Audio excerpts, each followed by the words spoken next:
Welcome back students. आज हम फिर आपके साथ में हैं और आज की क्लास में हम आपके लिए लेकर आए हैं हिंदी सब्जेक्ट का अध्याय 3 जो कि है हमारा घर और संसार। घर और संसार एक कविता है जो कि लिखी किसने है? श्री निरंकार देव सेवक जी ने। और इसमें उन्होंने किसके बारे में बताया है? एक चिड़िया के बारे में बताया है कि एक चिड़िया ने कैसे अपने जीवन को किस प्रकार से प्रस्तुत किया है कि पहले वो कहाँ थी, फिर कैसे हुई, उसने पहले अपने घर को किस रूप में देखा, फिर कैसे वो संसार को जानने लगी। तो इस कहानी में हम आपको यही बताएंगे कि उस छोटी सी चिड़िया ने कैसे अपने जीवन को प्रस्तुत किया है और उसको हम अपने जीवन के साथ कैसे देख सकते हैं। तो आइए हम आपको ये पोयम पढ़ के सुनाएंगे। तो इसमें सबसे पहले है कि सबसे पहले मेरे घर का अंडे जैसा था आकार, तब मैं यही समझती थी बस इतना सा ही है संसार। वो चिड़िया क्या बोल रही है? आप सभी को पता होगा कि चिड़िया जो है वो अंडा देती है। तो जब वो छोटी सी चिड़िया अंडे के अंदर होती है तब वो क्या समझती है कि मेरा जो घर है वो कैसा है? अंडे के आकार जैसा है। फिर मेरा घर बना घोंसला सूखे तिनकों से तैयार, तब मैं यही समझती थी बस इतना सा ही है संसार। और जब वो अंडे में से बाहर आई, और आप लोग ने देखा होगा कि छोटे छोटे जो चिड़िया के बच्चे होते हैं वो घोंसले के अंदर होते हैं, जो घास फूस का घोंसला बना होता है वो छोटा सा बच्चा उसके अंदर रहता है। तो जब वो अंडे से बाहर आया तो उसने क्या देखा कि उसका जो घर है वो कैसा है? सूखे तिनकों से तैयार, और यही उसका क्या है? पूरा संसार। फिर मैं निकल गई शाखों पर जो थी हरी भरी सुकुमार, तब मैं यही समझती थी बस इतना सा ही है संसार। फिर आप लोग ने देखा होगा कि जब वो छोटी सी चिड़िया होती है और जब वो उड़ने लगती है तो वो क्या होती है? पेड़ों की डालियों पर जो शाखा होती है उसको क्या कहते हैं? डाली कहते हैं। तो वो पेड़ों की डालियों पर निकलती है और वो फिर ये समझती है कि बस मेरा संसार इतना सा ही है। आखिर में जब आसमान में उड़ी दूर तक पंख पसार, तभी समझ में मेरी आया बहुत बड़ा है यह संसार। और जब वो आसमान में, खुले आसमान में उड़ने लगी, जब वो थोड़ी बड़ी हो गई और वो उड़ने में सक्षम हो गई, और जब वो उड़ी और उसने पूरे आसमान में घूमा, और तब उसने देखा कि ये संसार में जितना छोटा सा समझती थी वह इतना छोटा सा नहीं है। तो बच्चों, आपने अभी इस कविता को सुना और देखा, और मैंने आपको बताया भी कि जब एक छोटा सा एक अंडा था और उसके अंदर एक छोटी चिड़िया थी तो उसने किस किस तरीके से अपने जीवन को तौला, और उसने समझा कि क्या मेरा घर संसार सिर्फ अंडे के अंदर है, सिर्फ जो अंडा है वही मेरा घर है, वही मेरा पूरा संसार है।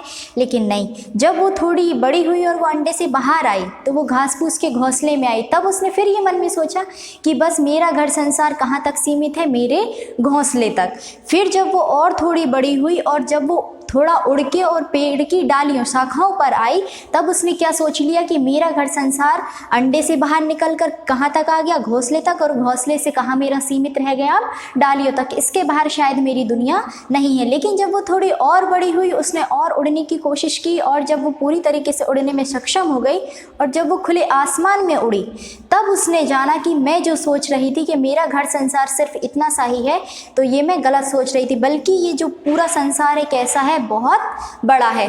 तो यदि हम इस कविता की तुलना अपने स्वयं के जीवन से करें तो एक छोटा सा बच्चा जब होता है तो वो केवल अपने माता पिता, अपने घर परिवार को ही अपनी दुनिया, अपना घर संसार समझता है।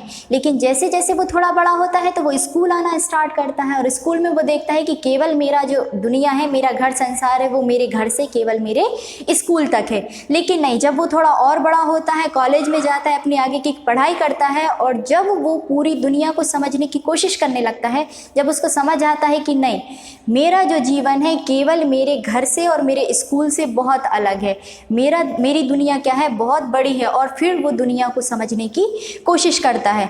तो इस कहानी को सुनकर, इस कविता को सुनकर शायद आपको अच्छा लगा हो, और आपने देखा कि एक छोटी सी चिड़िया क्या थी? पहले अंडे में थी, फिर घोंसले में आई, फिर उसके बाद वो डालियों पर आई, और किस प्रकार से फिर उसने पूरा आसमान, पूरी दुनिया को देखा। तो इसमें कुछ शब्द आए हुए थे जैसे आकार। यहाँ पर उसने बोला था कि सबसे पहले मेरे घर का अंडे जैसा था आकार। तो आकार का मतलब होता है क्या? रूप, बनावट। हम किस तरीके से देखते हैं हमारी बनावट को। अंडे का आकार आपने देखा होगा कैसा होता है। फिर उसके बाद आया है पसार। पंख पसार कर जब वो उड़ने का कहते हैं तो पसार का मतलब होता है फैलाना। या फैलाकर, क्या होता है, फैलाकर। शाखा का मतलब होता है, मैंने आपको बताया, डाली, और एक सुकुमार इसमें शब्द आया था, वो आया था फिर मैं निकल गई शाखों पर जो थी हरी भरी सुकुमार। सुकुमार का मतलब होता है कोमल या नाजुक। फिर उसके बाद संसार, संसार का मीनिंग क्या होता है, दुनिया या जग।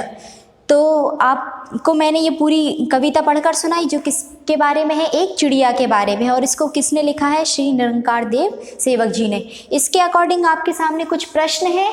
जो सबसे पहले चिड़िया का घर कैसा था, तो सबसे पहले चिड़िया का घर कैसा था, अंडे के आकार जैसा। कैसा था उसका घर, अंडे के आकार जैसा। फिर उसके बाद उसका घर किन चीज़ों से बना, तो मैंने आपको बताया था कि किन किन चीज़ों से उसने अपना घर बना के तैयार किया था, या वो जिस घर में आके रह रही थी दूसरी स्टेप में, तो वो कहाँ रह रही थी। फिर जब वह दूर दूर तक उड़ने को तो उसे क्या पता चला, जब वो दूर दूर तक उड़ने लगी तो उसे क्या पता चला। जब वो दूर दूर तक उड़ने लगी, यहाँ पर लगी और आएगा,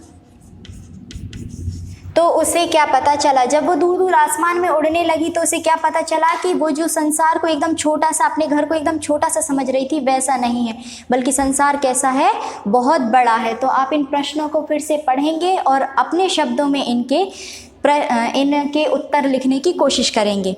फिर हम मिलेंगे आपको नेक्स्ट वीडियो में, तब तक खुश रहिए, सुरक्षित रहिए। Thank you.